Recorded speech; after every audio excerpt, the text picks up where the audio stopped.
All right, so I had a great live stream yesterday with Fritz Gilbert over at the Retirement Manifesto. A couple things I want to follow up on some of the questions that you were given to us. A couple people asked about safe withdrawal rates. That's not how they phrased it, but essentially that's what it was. What do you think you can take for retirement income? Fritz cited a PhD guy who used the data, and he talked about the. It's like once you take the red pill in retirement planning, you can't go back. I don't know how else to put this, because there's a lot of mainstream media crap, and I think the cyclically adjusted price earnings ratio is one of them. Historical 30-year rolling periods are second, and then the 4% rule and all this stuff. I just think I think none of that matters. I'm not going to lie to you, man. I just think none of it matters. We can sit there all day long and say, well, based on history, and I'm sitting there thinking, history ain't that long. We just don't have that much history. We don't. And so what you have to assume is that the historical numbers come to fruition going forward. And if you use 30-year rolling periods, and you use them without being any correlation at all, we only have less than, I think it's 12. I mean, that's it. That is not statistically reliable or reliable. It's just not. 12, 30-year rolling periods, maybe it's 10, something. It was just some irrelevant number. Well, Josh, we have 59 rolling year periods. I get that. That's the best you can do. I'm using that in my Wellington book. But they have so much similarities between year one, year two. I mean, if you have a 30-year rolling period, and we start in 1930, and we start in 1931, the difference between those two retirement plans is insane. Insane. Even though there's a 29-year similarity between rates of return. So the correlation is through the roof. 1932, that same rates of return. 1937 has same rates of return. During World War II, same rates of return. Everything is the same except for that one flipping year. So to sit there and say there's a safe withdrawal rate based on something that has a 96.6 correlation, you can't do that. Yeah, because there's just no. These things are so ingrained at the hip. It's just not, you can't say, well, this because of that. It's just, no, you can't. I hope I'm making sense. Anyway, so first let's talk about some PhD guys at 3.2. Wade Pfau had come up with that. Blanchette has come up with that based on current interest rates and stuff. And I think Wade, if he uses the current high valuations, I think Wade's actually saving like even a 2.6 or something like that. Maybe it's Blanchette, one of those guys. One of the academic monsters, which I love. I love reading those guys, by the way. But they say, look, low interest rates, high valuations, what was 4% is like 2.6. Now, I actually completely subscribe to that theory. If you look at high valuations and you look historically what happens after high valuations, we have a kaplunk in terms of market fall, without question. If you look at high valuations with low interest rates, do we have any history of that? 1920s, I suppose.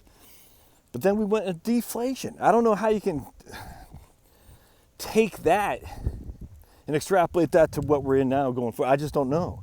It's completely speculative. Well, if that's the best you got, then you can't say I can only take a 3.2 or 2.6 or 4% because it's based on nothing.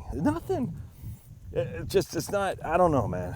It's not based on anything other than the fact we're somehow gathering some information, and to move it going forward, which is completely, there's no science to that. It's data, but the data is irrelevant.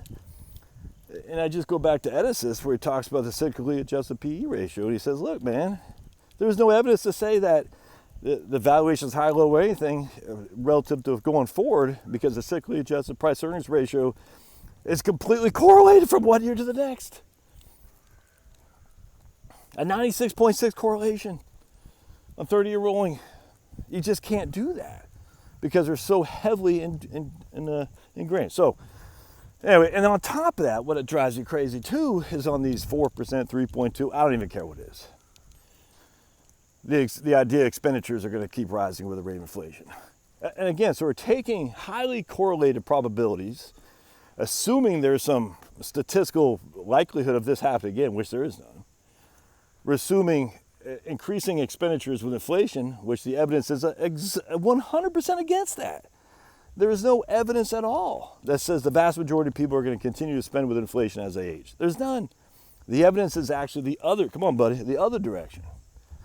So we're flawed logic going in, junk out, man. It's flawed logic going in. And inherently it's going to be flawed answers coming out. And yet people are using this like a sacrosanct. It's not. It's the furthest thing from it. Oh, it drives me up the wall.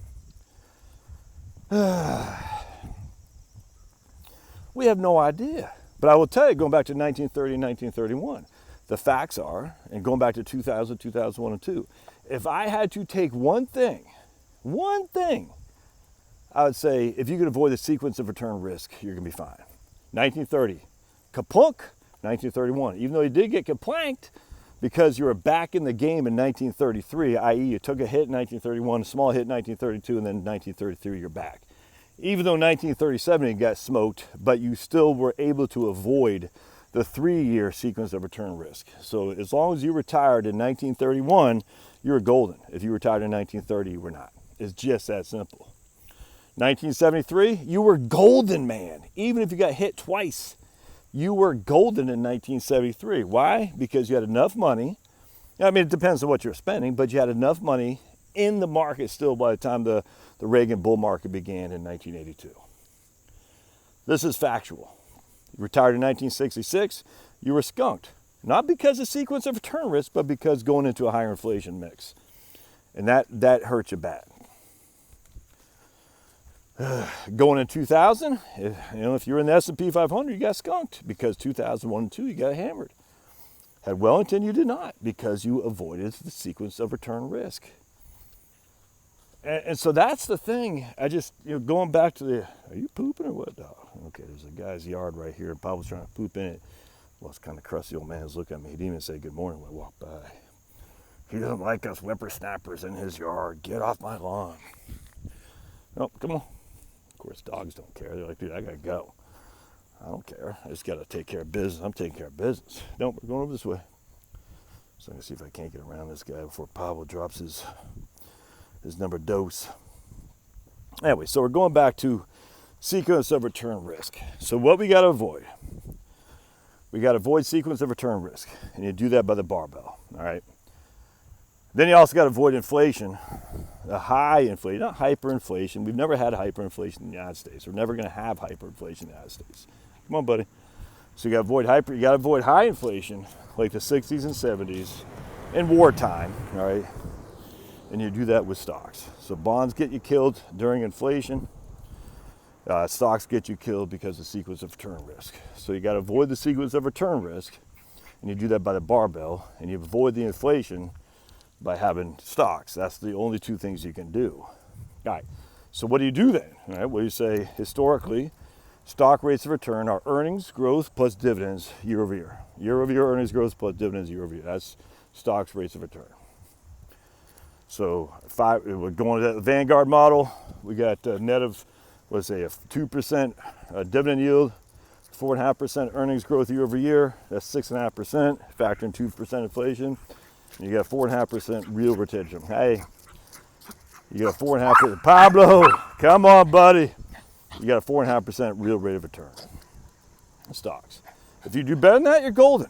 You're golden for sure. Bonds are easy. Current yield, done. 2% government bonds, done. And that's it. You want to use corporate bonds, use 2.5, 3. Done. No muss, no fuss. You are golden. That's how it works.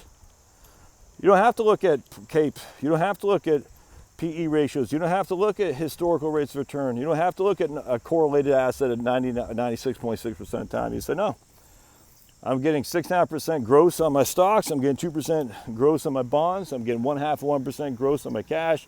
I subtract 2% inflation. My real rate of return is 4.5% compounding. Now I got to pay tax on that, so you got to consider taxes as well, depending on what type of account you have. But what you do then is you say, okay, that's what I'm getting. And then you say, okay, so I'm getting 4.5% growth net. I'd say 6.5 because you got to adjust your expenses too. But let's just say 4.5% gross. And you're going to inflate your expenditures. Yes, but your expenditures are also going to decline. So they're inflating at the same time as they will decline as you age, if that makes sense. And when you do that, you're going to find a significant higher than 3.2% safe withdrawal rate. And you use a standard deviation. I think I use 18%. That's what Edisys, I think Edisys uses 17 or something like that. Completely agree with that.